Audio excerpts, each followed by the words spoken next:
Well, welcome everybody to Enlightened Conversations. Today our guest is Dr. Terrell Andrews, who is a professor, he is an entrepreneur, and he's a businessman.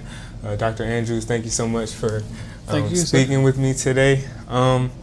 As I was doing my research and I was just reading up on you, I read that you played football for VSU and you were also doing the academics. Yes, sir. So why did you stop playing football? That was a tough decision to stop playing football because that was my passion. I loved it and enjoyed it. Did it from a young age all the way through high school, through college. And one of the unique things about college is college football is the research shows that 1% of all the college athletes, go to professional football league. 1%. And 1%. Because of the number of college players you have compared to the number of NFL teams that are available. And NFL teams, I'm speaking of NFL because that's the only professional league that we have now for players. Where actually back then it was. Now we have some other things like arena football. So you have the CFL. And you have the CFL.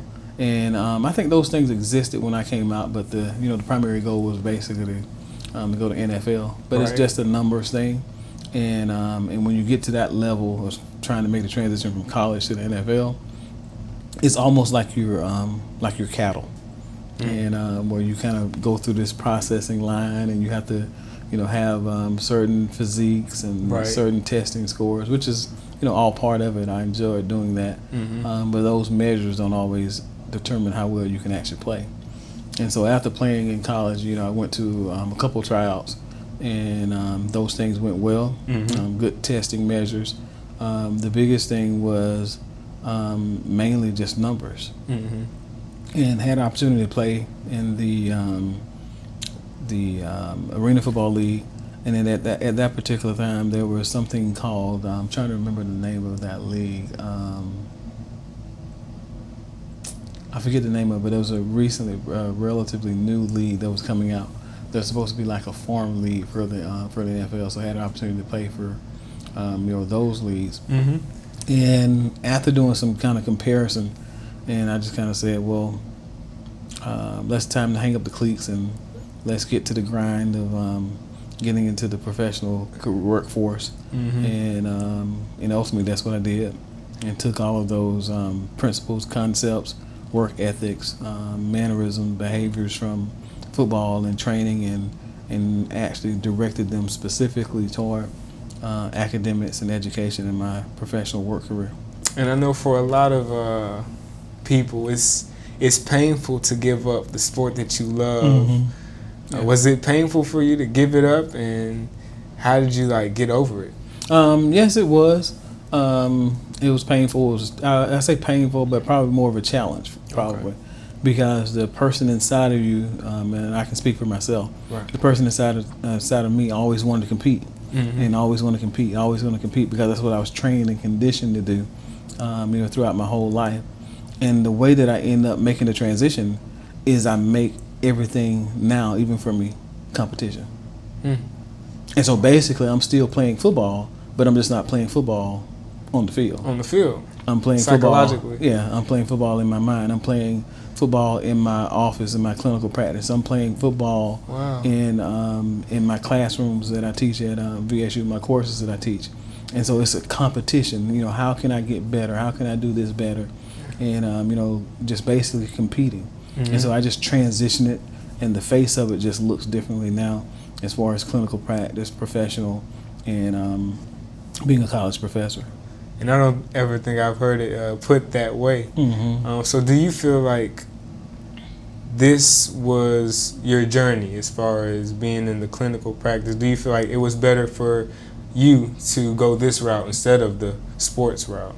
I would think so, because ultimately my whole goal was to fall back on clinical after I was done playing football anyway. Okay. But that was my whole goal. I was lining myself up even in undergrad to actually make those pursuits to be a counselor and work in the clinical setting. and the average lifespan of a professional athlete is somewhere between 7 and 10 years. Right. So ultimately, you're still going to be very young, even though in the professional athlete arena, you'll be considered old by playing that length of time. But you still are, age-wise, very young. And so I just saw the two being connected, and I just happened to be thrust into this, to my clinical practice field sooner than what I had initially anticipated, based upon what I wanted to do professionally with football. Okay. And being that you have your doctorate in child, or is it youth? Child, youth, and family studies. And family settings. Studies. Studies. Yes, sir. Okay, studies. Do you feel like we should tell the youth to not focus on athletics and focus more on academics, or should we just allow them to just embrace whatever role that they've picked and chosen?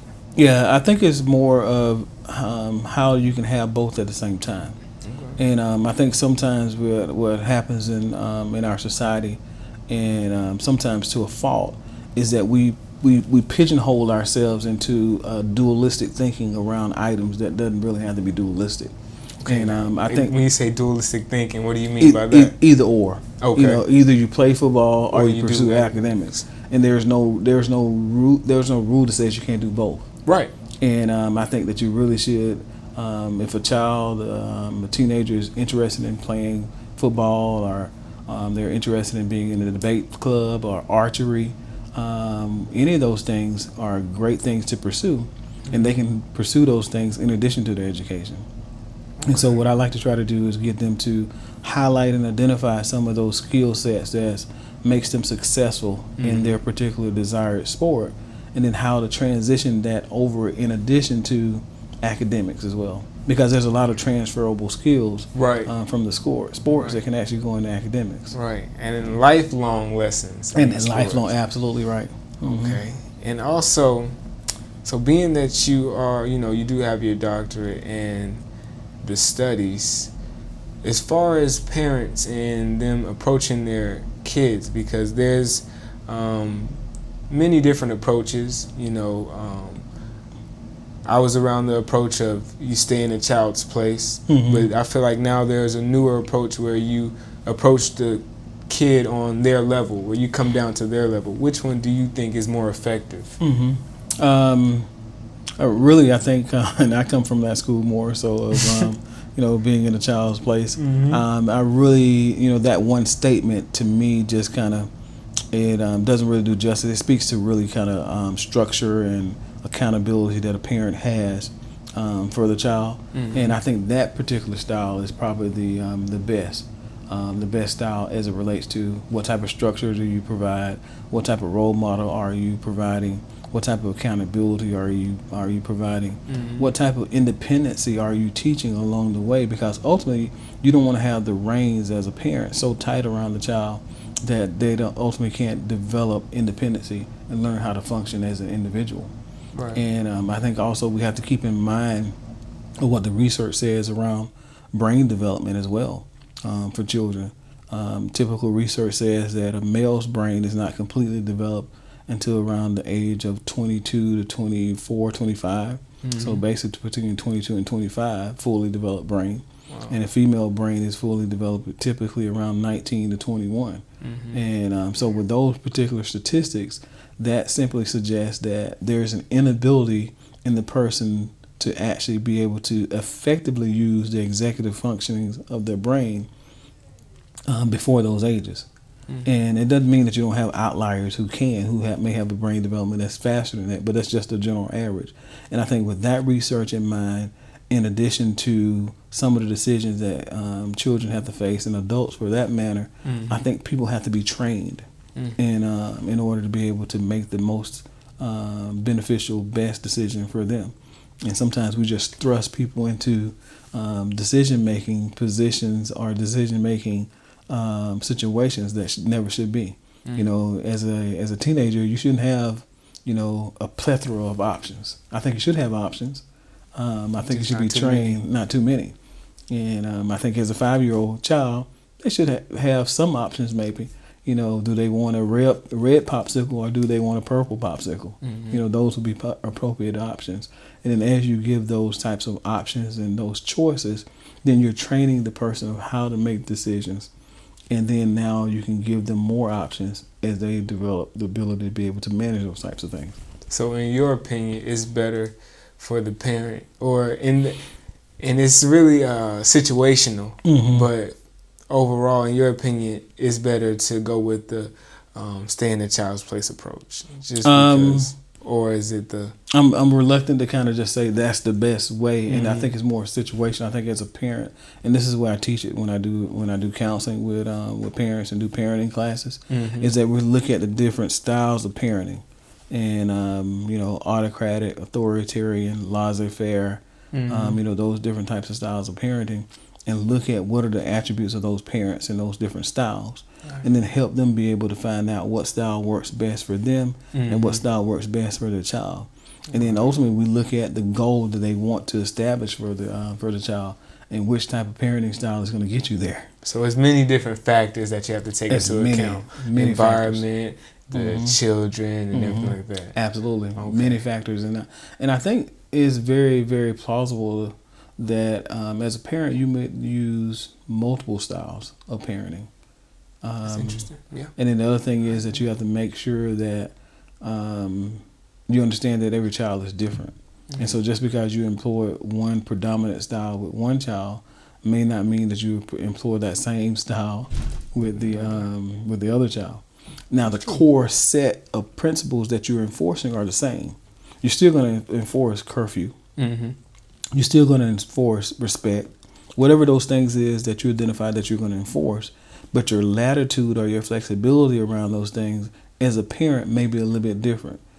So Johnny may have been able to respond to one prompt as it relates to curfew for bed. But Johnny's brother, Jimmy, may need 5 prompts before he's able to respond.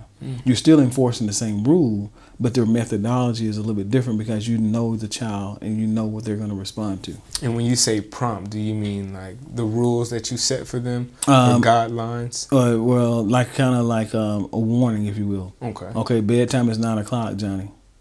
And he's in bed. And he's at bed. And you may can be able to do that for him at 8:55. Okay. But Jimmy, you know, he doesn't respond to the one prompt. You learn this over time as an observant parent. And so you may have to start giving Jimmy prompts about bedtime at 9 at 8 o'clock or 7:30. Because he gets so entrenched in the playing the video game, PlayStation 3 or PlayStation 4, or maybe he gets so excited that, you know, his mind just kind of goes off of curfew and it's on to whatever it is that has him excited. Yeah. Wow. And you always, when I've spoken with you, you've always handled yourself in a professional manner. I wanted to ask you, you know, have you always just had a professional personality, or did you build up to where you know, maintain a certain type of professionalism? In retrospect, I think probably I would say that has always been there. Okay. As I reflect back on some of the comments that people have made, it didn't mean that I didn't have fun. I didn't, you know, do some of those. I actually respect it. Yeah, that do those things, but it was just basically I've always had like a professional attitude. I think it was just the way that I was kind of raised and reared. I have people now even telling me that I don't have to call them Mr. or Mrs. or either doctor or somebody. They always tell me that I don't have to refer to them that way. And but it's always hard for me not to, just because out of respect for them. And so that's something that I've always done. You've been in class with me before, yes, sir. So you know I refer to every student by their Mr. or Mrs. Yes, sir. And their last name. Yes, I want to practice, you know, being respectful for them and be respectful of them, and hopefully that model can actually, you know, influence them to do the same. And it doesn't mean that you can't be respectful by not calling somebody Mr. or Mrs. But I just use it as kind of like as a guideline for myself. So did you face like any backlash for always, you know, having or always being professional from friends or family or anything like that? Not that I can think of. Okay. Because people who actually know me, they know that I can be the professional person, but they also know that I can also be kind of comical, funny, and do that too. Okay. And then I sometimes I get this now is that they can't really tell when I'm serious or when I'm joking, because the two are so close. Because the two are so close, and so I get that oftentimes from family members and friends. And for the most part, people who've actually been around me for a long time, they'll know it. But every now and then I throw them off too. Wow. And sometimes I do it intentionally to make sure that they don't kind of start scoping out what I'm doing. Have them on the P's and Q's. I have them on the P's and Q's at all the time. Yes, sir. Yeah. Okay. And I also wanted to ask, so you do teach and you have your own practice. Right. How did Peaceway Counseling come about? Very good question. Peaceway Counseling, we've been in existence now this is our 11th year. Okay. And it actually came about, my whole impetus behind going to grad school to pursue my first master's degree was to open up or become a counselor. Mm-hmm. And I actually first became interested in counseling actually from my football days. Wow. And playing football in high school and college. Oftentimes I'll get a lot of the players that would come and talk to me, my teammates that would come and talk to me. Just naturally. And just naturally. And I would, I would talk to them. And I just kind of grew an interest in it. I felt like I could really talk to people one-on-one. Wow. And had to realize that you needed to go to grad school in order to be a professional counselor. Mm-hmm. Contrary to popular belief, those positions that call you counselors with a bachelor's degree, they really are only entitled because you can't be a counselor. I thought it was only a bachelor's. No, you need a master's degree. Wow. And then to be a professional counselor at a licensed level. And you can be a case manager, which have some attributes connected to a counselor, but they're kind of distinctly different. Okay. And so that's kind of how the practice started. I knew that going to grad school, I wanted to get in counseling. I didn't always have the best pathway to get there, because I didn't have anybody to really kind of give me the information that I felt like that I needed. Mm-hmm. And because my undergrad is in criminal justice, and which is not a bad undergrad to have as it relates to going into counseling. Mm-hmm. But in hindsight, I may have done an additional bachelor's degree or something like that in psychology or sociology and stuff like that. But going into grad school, I knew that I needed to get a counseling focused degree.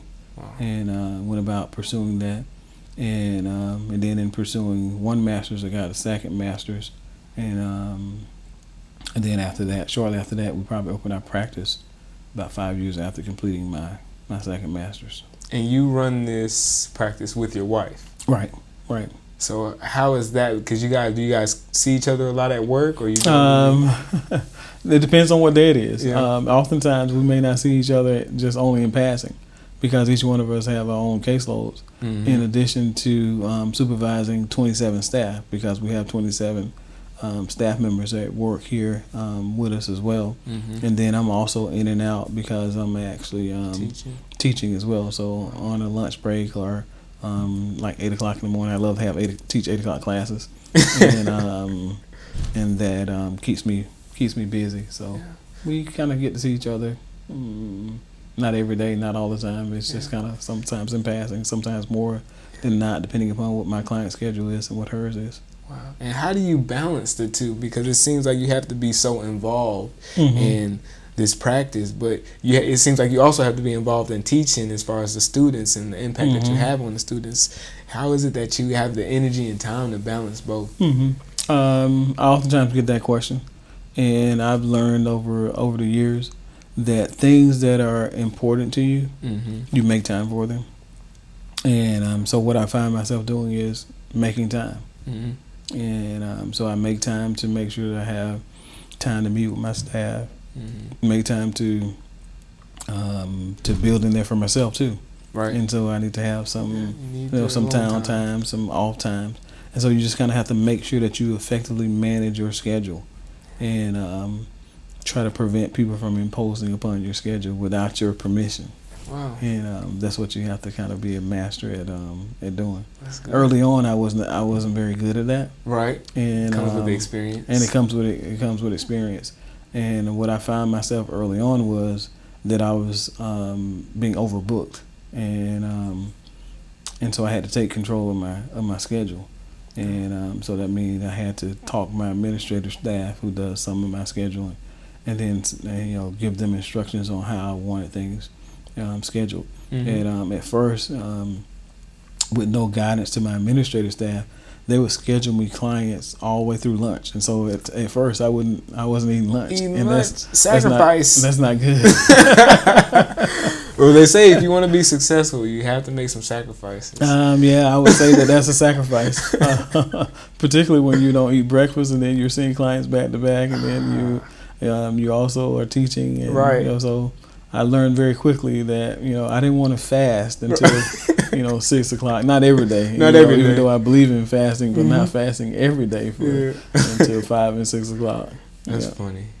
So I was going to ask, do you feel that you have more of an impact on the clients that you have in the practice, or do you feel that you have more of an impact on the students? I would have to say both. Okay. And equally. Equally, I think that you would have to we'll have to unpeel what you mean by impact. But I think they're both equal in regards to impact, because it's all based upon what the person wants. If they want to be impacted, then they can be, and if they don't want to, they can close off a wall and actually not be impacted by what you say or what anybody says. Right. Closed off. And so it depends on the position of the person, and also there's some other factors too. It depends on how the person comes in. Like for counseling, we work with mandated clients as well as volunteer clients. So sometimes the mandated clients come in and they're already closed because they're angry and upset and pissed off, if you will, that the judge or the probation or somebody told them that they had to be here. And so they may be initially closed. And volunteer clients may be similar, but not to the same extent as the mandated clients. But they may just only be here because their husband or wife or mother or brother or aunt or somebody told them that they had to be here. And for the most part, in the college setting, the students are there because they want to be there. And for the most part, I need to put that in parentheses or quotation marks. For the most part, right? They are.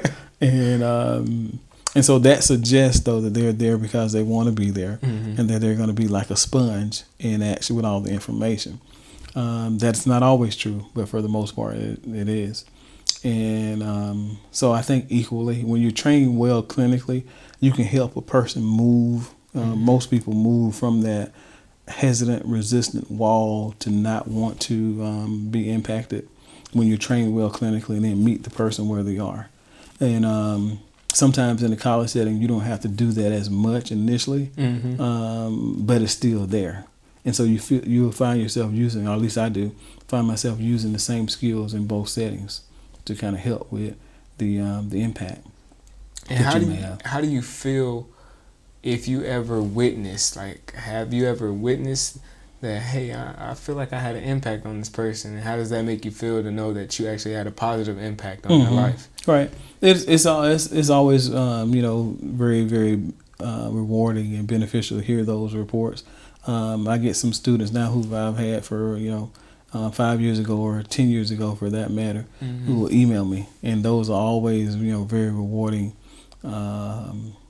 emails to read, to talk about what they're doing now, give me an update on their grad school status, their children. Wow. What we talked about in class, and how they are using this information. So those things are, very rewarding. As it is on the clinical side too, I have clients who I worked with years in the past, and they'll stop by the office, ask, Dr. Andrews, I just want to say hello, give me an update on how I'm doing. Yeah. And we also, with some of our programs on the clinical side, we have this policy that we call an aftercare policy. Okay. That if they successfully complete our programs, they can come back at least one time per month for free. Okay. For free? For free. Wow. And that's an opportunity for them to kind of give an update of their status, how they're doing, things of that nature. So those things are very rewarding. I oftentimes, as I supervise aspiring therapists, and I always tell them to help make sure that you keep that in perspective, because you don't want to take too much credit for it. Because the person's success and the progress that they're making is largely about the decisions and things that they made. And so you don't want to take too much credit for it, just like you don't want to take too much credit for if they're not doing well. Right. And so you have to make sure you keep it in perspective. Keep it neutral. Yes, sir. Well, thank you so much, Dr. Andrews, for your time. I really enjoyed Thank you, sir. And I wish prosperity on you. Thank you, sir. I greatly appreciate this opportunity.